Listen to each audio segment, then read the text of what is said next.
तर 12 ज्योतिर्लिंगांपैकी एक असलेल्या भीमाशंकर मंदिर परिसरात महादेवाच्या भक्तांचा महासागर लुटलाय। गाभारा आणि सभामंडप विविध फुलमाळांनी सजवण्यात आले। पहाटेपासूनच हजारो भाविक मोठ्या भक्तिभावानं उपासना करताना दिसतायत। त्याचा आढावा घेत भाविकांशी संवाद साधले आमचे प्रतिनिधी रोहिदास गाडगे।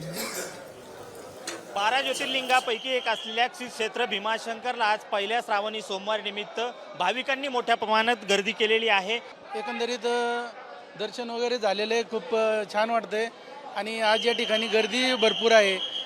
दर्शन बारी असताना इकडे कडेकोट पोलिसांचा बंदोबस्त देखील आहे, परंतु सगळी व्यवस्था करीत असताना मोठा सामना करीत देवाचं दर्शन आम्हाला या ठिकाणी घ्यावं लागलेलं आहे। काय मागणी केली देवाकडे काहीच मागणी केलेली आहे की सर्व आम्हाला आनंदामध्ये आणि सर्व जनतेला ठेवावं एवढीच मागणी आहे। आणि अत्यंत सुंदर वातावरण आहे, पाऊस आहे, धुकं आहे, फक्त दुरावस्था रस्त्याचीच झालेली आहे, पण एकंदरीत इथं प्रशासनाने आणि देवस्थानच्या ट्रस्टनी सोय व्यवस्थित केलेली आहे।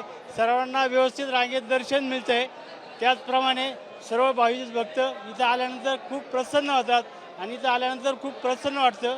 व्हिडिओ जर्नलिस्ट किरण काजळेसह मी रोहिदास गाडगे, साम टीव्ही न्यूज, भीमाशंकर, पुणे।